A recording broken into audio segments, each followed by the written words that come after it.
안녕하세요. 빅데이터 프로그래밍 기초의 이상미입니다. 지금부터 기말고사 대비 요약 특강을 진행하도록 하겠습니다.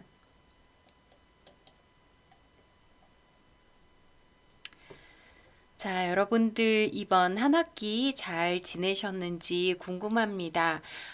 우선 우리가 중간고사는 과제로 진행을 했었기 때문에 이 기말고사가 사실상 첫 번째 시험이자 마지막 시험이 되겠습니다. 우리 성적에는 중간고사와 이미 과제로 제출을 하셨고요. 그 다음에 게시판에 올리는 자기소개, 질문, 실습 인증 같은 게시글들이 점수에 포함된다고 설명을 드렸었는데요. 아직 이 부분이 게시판에 자료가 하나도 올라오지 않은 분들도 좀 계십니다. 그래서 조금이라도 시간이 되신다면 이 부분 좀 완료를 해주셨으면 좋겠습니다. 게시판에 뭔가 글을 올려서 참여를 좀 해주시면 좋겠고요. 중간고사도 혹시 그 과제 완료가 안 되신 분들은 개인적으로 연락을 좀 해주시면 좋겠습니다. 기말고사 시험 범위는 8주차부터 14주차까지 공부한 내용들이 포함이 됩니다. 그래서 전체적인 내용들을 다 정리하고 설명을 드릴 수는 없지만 우리가 쭉 어떤 내용들을 이번 학기에 공부했었고 또 어떤 부분을 중점적으로 기말고사 준비를 해야 될지를 좀 정리해 보도록 하겠습니다. 자, 우선 8주차에는 자료의 탐색에 대해서 공부를 했었습니다. 자, 정리된 내용들 보시면 우선 그 자료를 탐색하는 데 있어서 한 개의 변수로 구성된 자료와 여러 개의 변수로 구성된 자료, 각각 단일 변수와 다중 변수라고 불렀었는데요. 자료가 단일 변수인지 다중 변수인지에 따라서 자료를 탐색해 보는 방법을 달리해야 된다는 것을 설명을 드렸습니다. 자, 그래서 우선 간단하게 탐색할 수 있는 대표적인 방식이 시각적 탐색 방식이 되겠죠. 그래서 우선 그 단일 변수의 경우에는 도수분포표로 확인하는 방법, 가장 간단하고 대표적인 방법이 되겠는데요.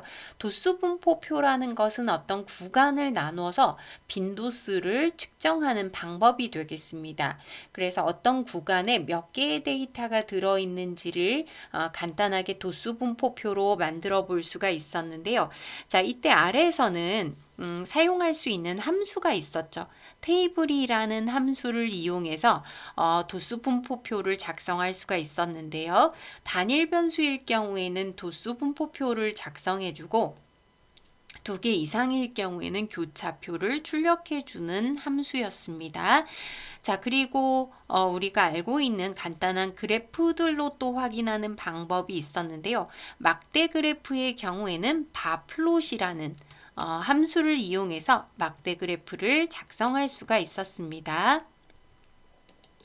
자, 그리고 원그래프 많이 보는 건데요. 원그래프는 그 비율을 나타내는 특성을 가지고 있는 그래프가 되겠습니다. 하나의 데이터를 표현할 수 있는 그런 그래프가 되겠고요. 원그래프의 경우에는 파이라는 함수를 이용해서 작성을 할 수가 있었습니다. 자, 그 다음에 산점도 굉장히 중요하다는 생각이 드는데요. 산점도라는 것은 두 개 이상의 변수들을 나타낼 수 있는 그런 그래프입니다. 두 개 이상의 변수로 자료의 분포를 알아보게 되는데요. 이것을 이용해서 상관 분석에 활용할 수 있다는 것을 설명을 드렸습니다. 그래서 플롯이라는 함수를 이용해서 산점도를 그려볼 수가 있는데요. 자, 우리가 두 두 개 이상의 자료가 있을 때 각각의 변수들이 서로 어떤 상관관계를 갖는지를 알아보기 위해서 산점도를 작성해 보는 게 가장 쉽다고 했습니다. 그래서 여기에서 상관분석이라는 것은 하나의 변수가 변화할 때 다른 변수는 어떻게 변화하는가, 즉 하나의 변수가 증가할 때 다른 변수는 증가하는가 또는 감소하는가, 자 또는 아무 상관이 없을 수도 있습니다. 이런 것들을 알아내는 것을 상관분석이다 라고 설명을 드렸습니다. 자, 그래서 상관 분석에 대해서 좀 더 깊이 있게 설명을 드렸었는데요. 산점도만으로는 상관 분석을 할 수가 없기 때문에 우리가 상관계수라는 것을 활용한다고 설명을 드렸습니다. 자, 그래서 상관계수는 대표적으로 피어슨 상관계수와 스피어만 상관계수로 나누어지는데요. 자, 우리가 보통 사용하는 연속형 변수들, 숫자로 되어 있는 등간 척도나 비율 척도 같은 것의 상관관계를 측정할 때 바로 피어슨 상관계수를 사용하게 되겠고요. 피어슨 상관계수는 R로 표현하는데 R 값은 마이너스 1에서 1까지의 값을 가지게 됩니다. 양쪽 끝에 있는 마이너스 1이나 1이라는 값을 갖게 될 때 상관성이 가장 높다고 볼 수가 있는데요. R이 0보다 클 때는 양의 상관관계, 즉 x가 증가할 때 y도 증가하는 관계, r이 0보다 작을 때는 음의 상관관계를 갖게 됩니다. r이 0이 된다면 어떻게 될까요? r이 0이 될 때는 서로 상관관계가 없다라고 할 수가 있습니다. 그래서 이 피어슨 상관계수는 어떨 때 사용하는지, 그리고 r은 각각 어떤 의미를 가지게 되는지 굉장히 중요하다고 볼 수가 있습니다. 자, 마찬가지로 스피어만 상관계수는 자세하게 제가 설명드리지는 않았지만 주로 서열 척도 변수 안에서 상관관계를 측정할 때 사용하고요. 피어슨 상관계수와 스피어만 상관계수는 어떤 차이점들이 있는지 알아두셔야 될 것 같습니다. 자, 그 다음 주에는 우리 9주차의 데이터 전처리 설명을 드렸고요. 데이터 사이언티스트들이 가장 많은 시간을 할애하는 게 바로 데이터 전처리라고 설명을 드렸습니다. 자, 그래서 데이터 전처리의 의미 알아두셔야 되겠고요. 전처리에서 우리가 처리해줘야 될 가장 대표적인 값이 바로 결측치, 결측값과 그 다음 이상치가 되겠죠. 결측값의 경우에는 R에서는 NA, not available 해서 NA로 표현이 되는데요. 결측값을 처리하는 방법들 설명을 드렸습니다. 특히 결측값에 관련된 함수들 굉장히 중요하다고 설명을 드렸고요. is NA, complete case, NA omit, NA RM 같은 함수들이 각각 어떤 의미를 갖는지 상세하게 알고 계셔야 될 것 같습니다. 자, 그 다음에 특이값 또는 이상치라고 얘기를 하는데요. 특이값, 이상치라는 것은 어떤 정상적인 분포 바깥에 있는 값이라고 볼 수가 있는데요.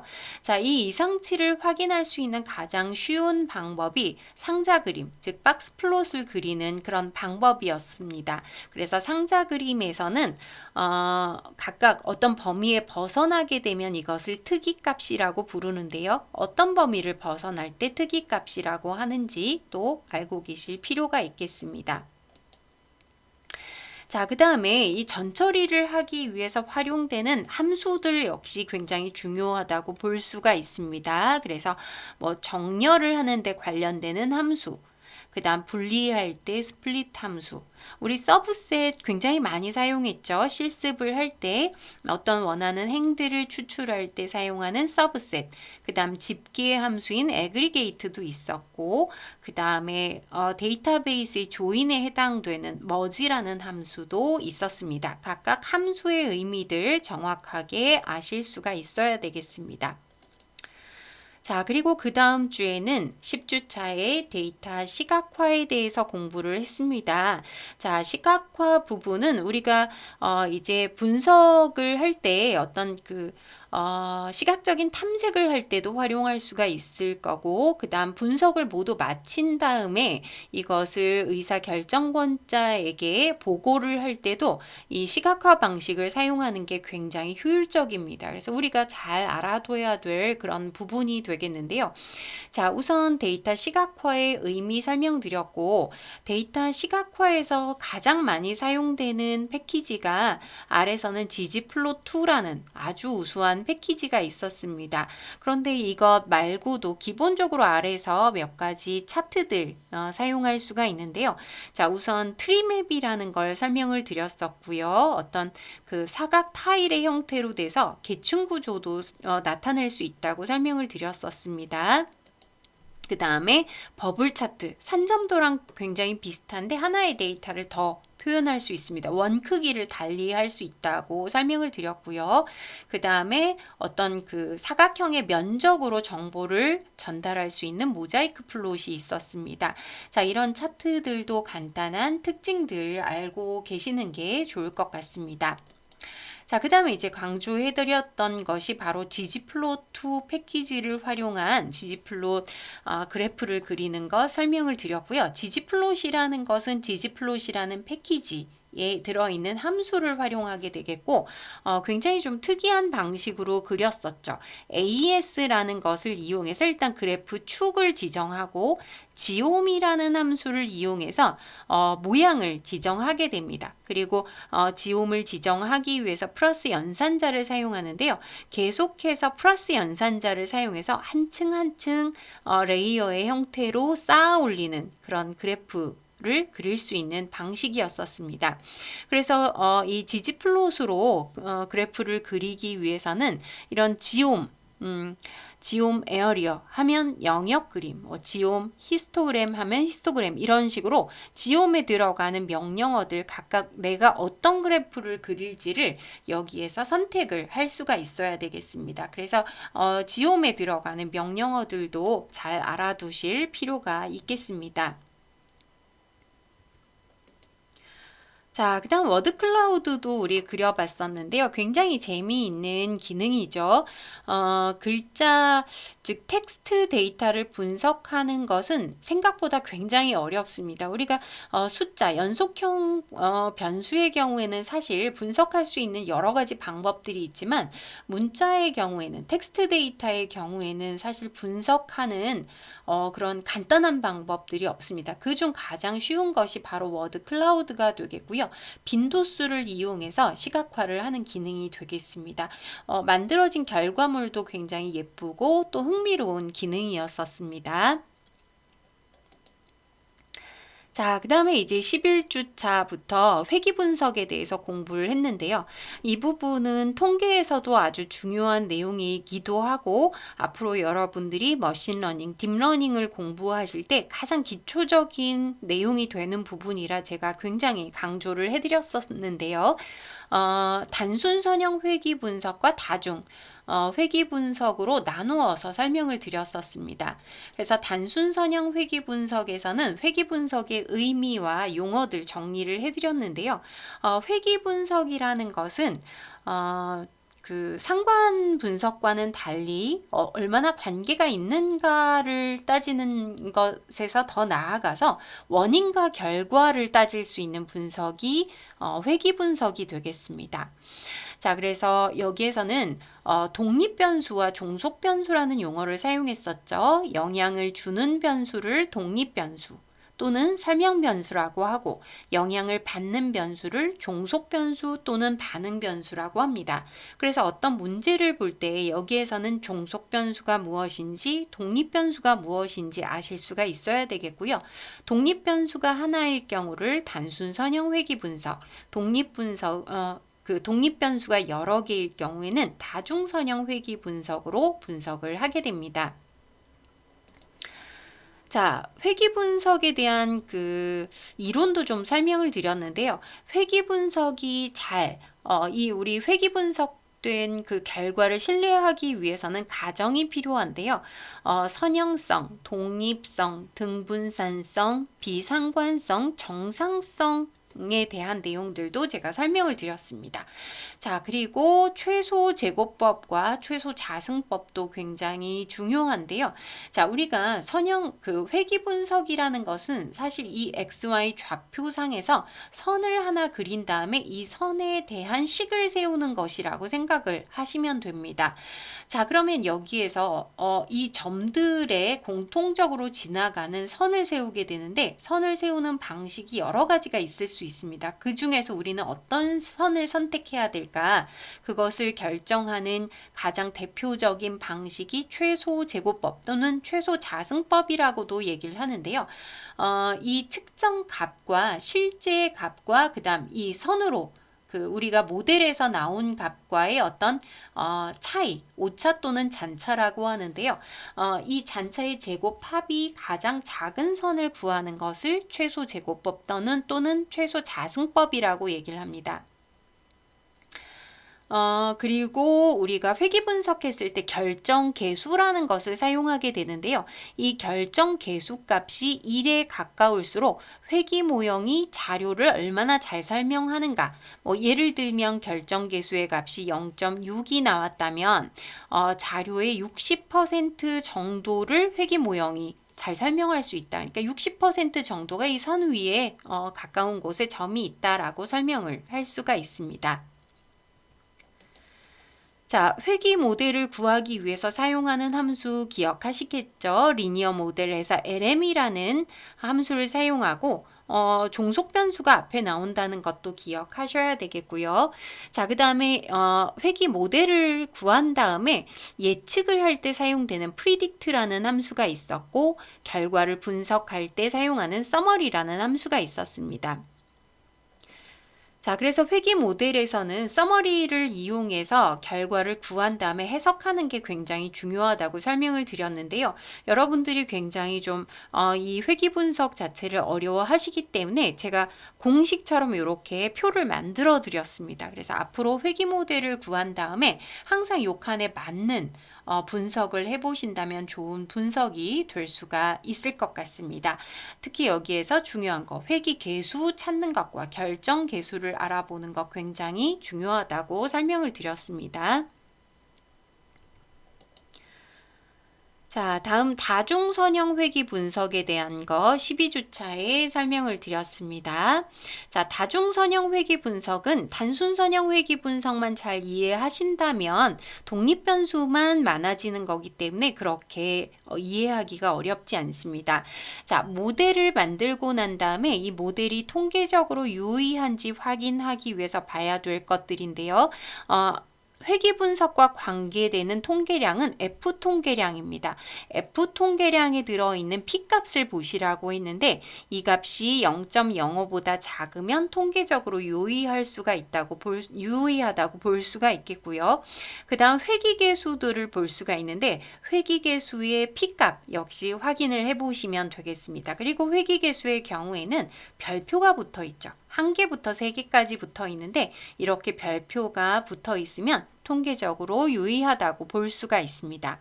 그리고 앞서 설명드린 대로 설명력을 확인할 수 있는데요. 결정계수로 확인할 수가 있는데 다중선형 회귀 분석에서는 독립변수들이 많아지게 되면 결정계수 값이 높아지게 됩니다.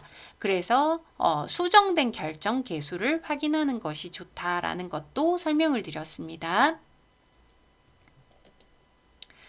자, 그 다음 다중선형 회귀 모델에서 중요한 내용들은 변수를 선택하는 방법에 대해서 설명을 드렸죠. 다중선형 회귀 분석은 독립변수가 여러 개가 들어가게 되는데요. 무조건 변수가 많다고 좋은 모델을 만들 수 있는 것이 아닙니다. 그래서 꼭 필요한 독립변수만을 포함하는 것이 좋은데요. 이것을 알아내기 위해서 모형을 선택하는 방법인데 AIC나 BIC를 이용해서 이것이 작은 값을 갖는 모형을 선택하는 것이 좋습니다. 그래서 이걸 하기 위해서 스텝 AIC라는 함수로 변수를 선택했고요. 단계적으로 변수를 선택하는 방식이 있는데 전진 선택법, 후진 제거법, 단계별 방법 각각의 특징도 알아두실 필요가 있겠습니다. 자, 그다음 로지스틱 회귀 분석도 공부를 했습니다. 자, 앞에 나온 그 선형 회귀 분석의 경우에는 연속형 변수, 즉 종속 변수가 연속형 변수인 경우에 사용하는 것이고, 종속 변수가 범주형인 값을 다루기 위해서 하는 회귀 분석 방식이 로지스틱 회귀 분석이 되겠습니다. 자, 그 다음 13주차에서는 군집화 분류에 대해서 학습을 했었는데요. 머신러닝의 가장 기초적인 그런 부분이 되겠습니다. 자, 그래서 우선 지도학습, 비지도학습, 그리고 강화학습이 무엇인지 용어들을 설명을 드렸고요. 각각 대표적으로 하나씩 K평균 군집 분석 설명을 드렸고, K평균 군집 분석 많이 활용하는 것이기 때문에 이 단계 알고리즘과 그 다음 여긴 정리 안 됐지만 특징들도 잘 아실 필요가 있겠습니다. 자, 그 다음에 KNN 방식도 역시 알고리즘과 특징들 알아두시면 되겠고, K폴드 교차 검증에 대해서는 우리 테스트 데이터와 트레이닝 데이터 이렇게 나누어서 하는데, 어떻게 나누어서 학습을 시키는 것이 가장 정확도가 높을까에 관련되는 그런 방식이 되겠습니다. 자, 그 다음에 이제 마지막 14주차에서는 한 학기의 내용들을 쭉 정리하면서 사례로 알아보는 데이터 분석을 진행을 했습니다. 그래서 데이터를 분석하는 전체적인 과정들 설명을 드렸고요. 그 다음에 환경에 관련된 미세먼지 데이터를 간단하게 분석하는 시각적 탐색을 하고 어떤 결과가 얻어지는지를 우리 그간 배웠던 여러 가지 함수들과 명령어들을 이용해서 분석을 하고 또 그래프를 그리는 이런 과정들 진행을 했었습니다. 상관관계 분석도 했었고, 최고값과 최저값 확인하는 것도 공부를 했었습니다. 자, 그러면 여기까지 이번 학기에 공부한 내용들 정리를 해봤는데요. 이번 학기에 여러분들 공부하신 빅데이터 프로그래밍 기초는 R을 활용해서 데이터 분석에 접근을 하는 방법을 공부를 했었습니다. 데이터에 좀 더 친근하게 다가설 수 있는 계기가 되고, 또 여러분들이 앞으로 공부를 계속 해나가는 데 있어서 기초가 좀 다져졌기를 바랍니다. 여러분이 얼마나 열심히 공부했나가 이 기말고사로, 짧은 기말고사로 모두 평가되기는 어려울 텐데요. 이 기말고사를 통해서 한 학기를 쭉 정리하고 앞으로 어떤 부분들을 여러분들이 좀 더 강화해서 공부해야 될지 정리하는 계기가 되었으면 좋겠습니다. 자, 이번 학기 열심히 공부해 주신 여러분들 수고 많으셨습니다. 앞으로 여러분들 원하시는 목표 꼭 달성하실 수 있었으면 좋겠습니다. 자, 그럼 이번 학기 기말고사 특강 모두 마치도록 하겠습니다. 감사합니다.